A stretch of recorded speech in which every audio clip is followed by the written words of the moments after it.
That Metal Interview. Greetings from the state of Texas. Your friend James, That Metal Interview podcast. We are interviewing now a former magazine editor from England, from the UK, of course. He was working with KERRANG magazine. Who doesn't know KERRANG? KERRANG magazine. Mr. Howard Johnson, he now is the editor for Rock Candy magazine. And he'll talk about that in the interview. And of course, we're here to talk about that and his band, Dawn After Dark. Very cool rock. Let's take off right now by checking out their most recent jam, Dawn After Dark. Here is Nothing Can Fulfill Me Without Your Love. We'll be right back. Dawn After Dark.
if that isn't some badass rock and roll, I don't know what is good rock and roll nowadays. But there you go. That is some badass rock and roll for you guys.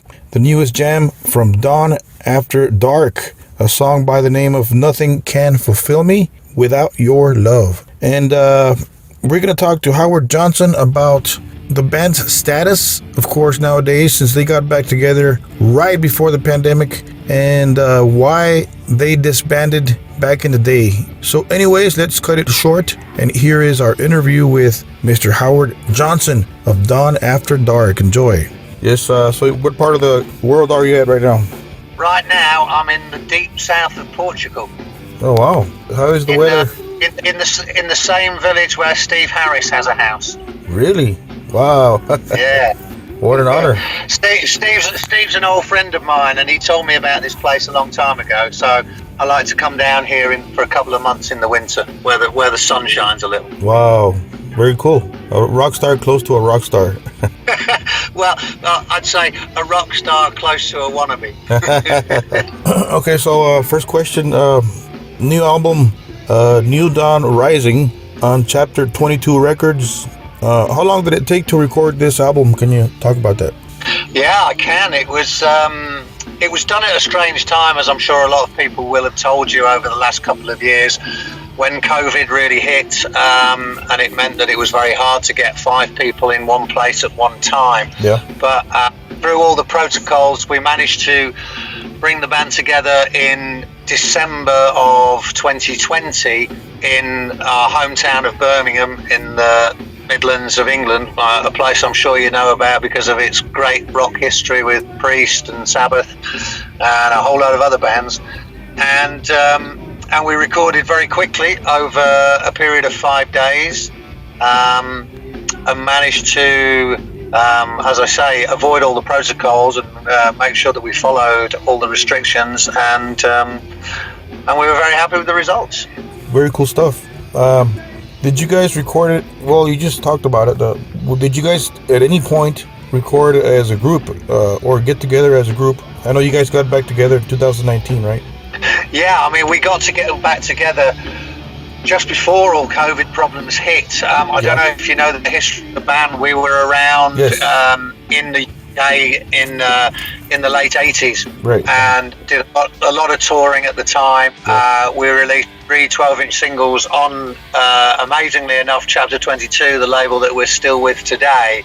Right. And then, as happened with a lot of bands, we splintered around about 1990 for reasons of pressure, lack of money, the usual things, and went our separate ways, and never thought that really the band would be resurrected. And then in 2019 we had a call out of the blue from a promoter who was putting on a show with a band called Balaam and the Angel in Birmingham again. That was a band we toured with a lot in the 80s and were friends of ours.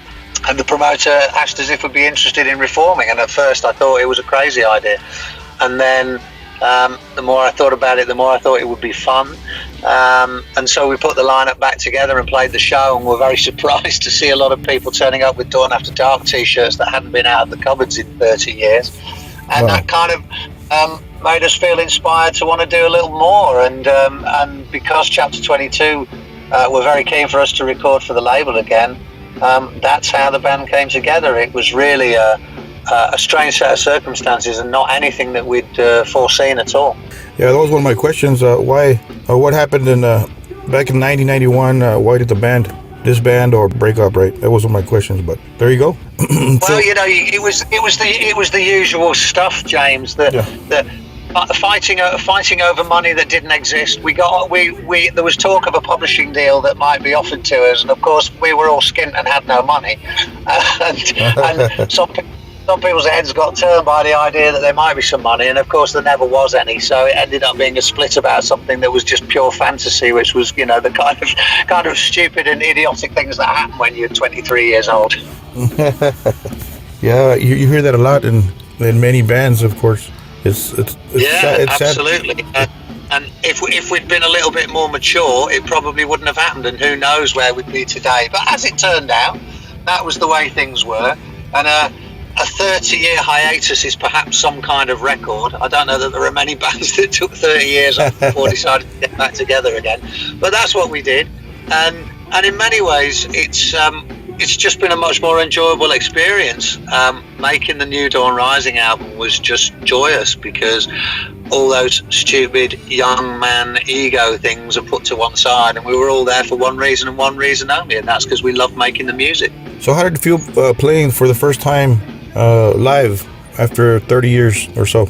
Well, the funny thing about that was, James, that we were always a really hard-working live band. I think over the course of the 4 years that the band was existent in the late 80s and into the 90s, we probably did over 200 shows. So for us, for a relatively small band on an indie label, that was chalking up a lot of performances.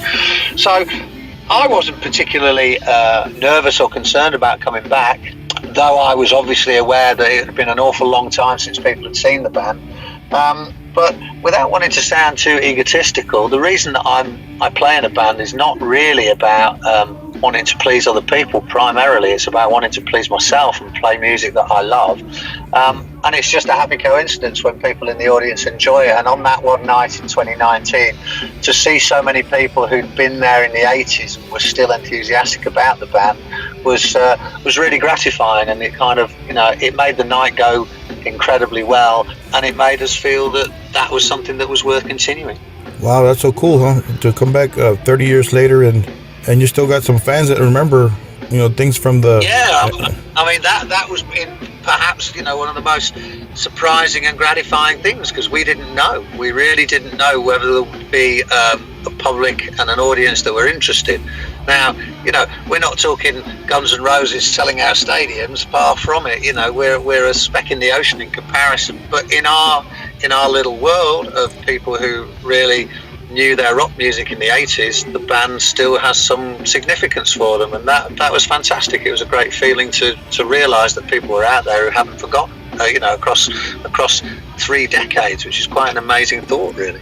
I play guitar myself, and I play in local bands here in Texas, and we don't have T-shirts, merchandise. It's just a band, And so I think in your situation, I think one of the most gratifying things is, after 30 years, seeing an old T-shirt, somebody in the crowd with an old T-shirt of yours.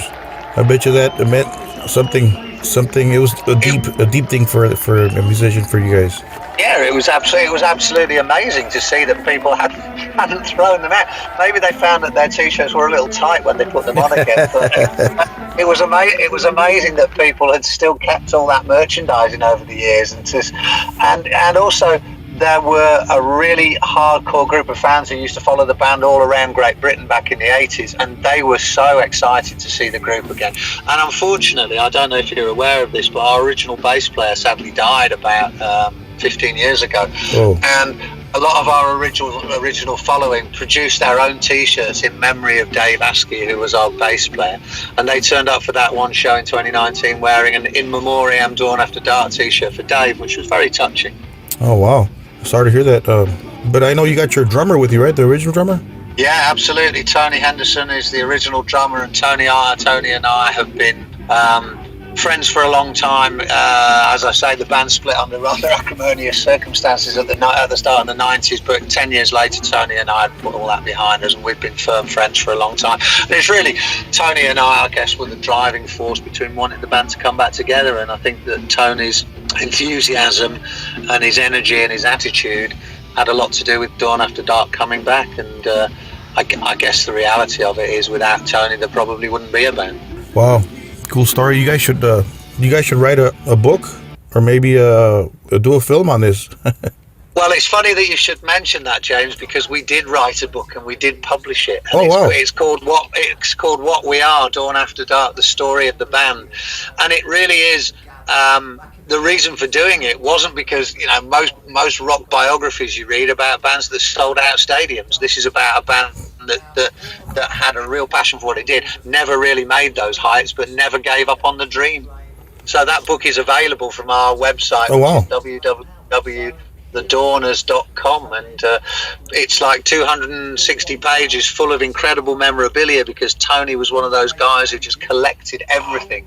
So from the minutest gig flyer to personal photos from everybody's archives to fans' photos that they sent in, it's a real snapshot of a period in time in the British rock scene. And I think even if people don't know about Dawn After Dark, that book is an interesting reflection on a time when rock music was processed in an entirely different way. People would travel the length and breadth of the country watching bands, and it became a real passion for people. And I think that nowadays, with streaming services and the lack of live venues all across the world where bands can really play and just be on the road constantly at the level that we were at, it's a really interesting read to relive those times. And I know a lot of our fans were really excited to see it. Wow, I got to look into that book. But still, I would say you need that one more step and extra step and do a film. I know it's easier said than done. Well, I guess if Anvil were able to make a film of their life story, I don't think why Dawn After Dark wouldn't be a good subject matter. Right, there you go. They did it, so yeah, why not? So, are you still working with Rock Candy magazine? Yeah, I still have my day job as the editor of Rock Candy. I mean, I don't know if you're aware, but back in the 80s, I used to work for KERRANG magazine. KERRANG magazine, yeah. Obviously, that was a big part of my life. Some people found it bizarre that I would want to kind of cross the divide and go from journalist to musician, but it always seemed a quite natural step for me. I was very passionate about the music that I liked and loved, and I felt that I wanted to express myself by making music just as much as I did writing about it. Right, I completely understand that. In the same situation, a smaller version, of course. I have my own. I have my own website, also News Media, jrocksmetalzone.com. And it's always struck me as a good synergy. If you love music and you feel passionate about it, to write about it and tell people about new music, the likelihood is you're going to feel motivated enough to make it yourself. And I think also nowadays people are much more open to the idea that people have many different strings to their bows. Back in the day, I think people were suspicious of journos who wanted to be musicians. I think that's disappeared now. Yeah. So how was it working with KERRANG for so long? Well, I was there for 9 years, and 9 years sounds like a long time now, but probably the most incredible thing about that period was, I was lucky enough to be working on KERRANG in the glory days of that magazine, the 80s, when there was so much rock music everywhere in the world, such a huge industry, and so popular. So I felt that I really got the best opportunity to work for that magazine at the time when it was really significant.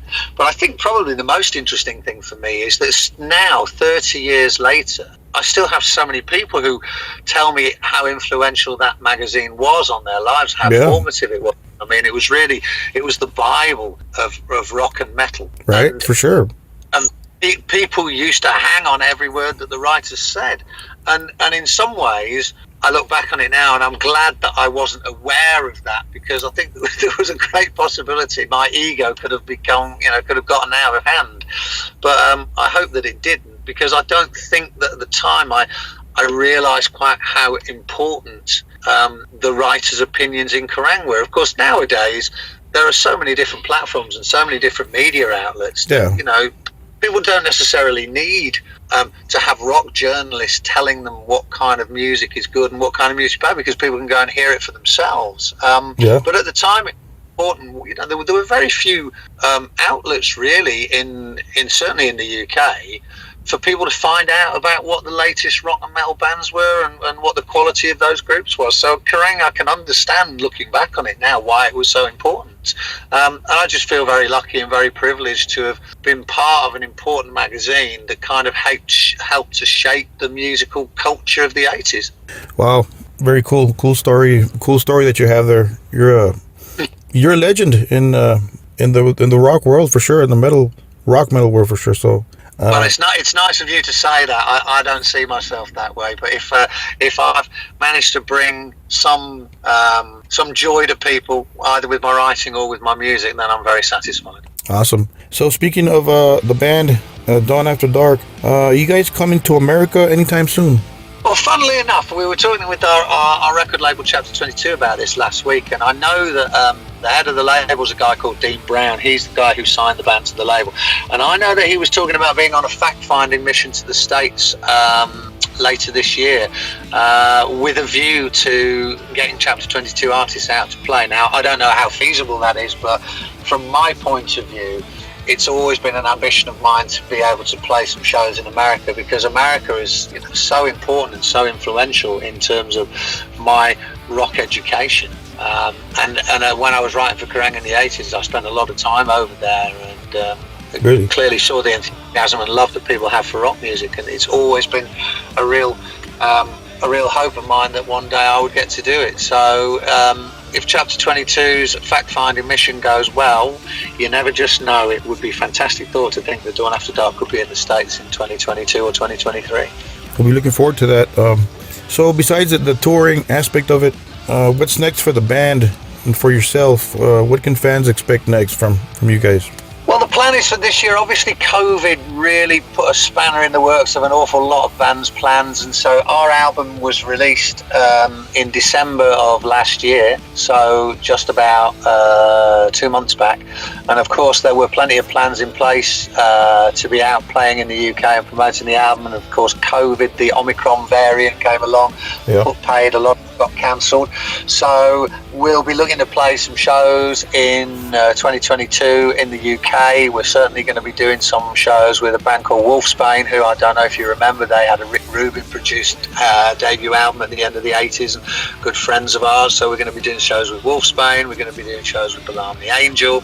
There are a couple of festivals in the UK that are slotted in for later in the year, and really the goal is to introduce the new Dawn Rising album to as many people as possible, because we're very proud of the record. We think it's a really valid piece of music for 2022. We think it stands up against anything that's out there at the moment. If you like your rock hard and classic, it's an album that I think people will get a lot out of. So 2022 is really about trying to spread the word as much as we can about New Dawn Rising. Awesome. Appreciate that. Would you like to send a message to all the rock music fans listening to this podcast? Absolutely. Thank you for your support. If you don't know Dawn After Dark, please visit our website at www.thedawners.com, where you'll be able to hear samples of all the tracks from the album. You'll be able to see the 2 videos that we've produced for Maximum Overdrive and Nothing Can Fulfill Me, which were the 2 singles off the album. And of course, if you want any more information, that's where you can contact the band, and we'd be delighted to hear from you. Awesome. Thank you, Howard. Thank you for your time, and great job with the new music. And we hope to see you in America soon. Hey, that'd be great. Thanks for taking the time, James. Appreciate it. Don't forget to subscribe to our YouTube channel. Like, subscribe, download, stream. We're on Spotify. We're on iHeart Podcasts. We're on Google Podcasts. And we're on Amazon Music. We're on just about every way of listening to a podcast nowadays. We are there, present for you guys to check out our episodes for free, man. There is no charge, so check it out, man. We're on Anchor and a bunch of other ones, so check it out. Look for us at That Metal Interview Podcast. It's That Metal Interview, and it's not The Metal Interview. So thank you anyways for your support, and don't forget to keep it metal.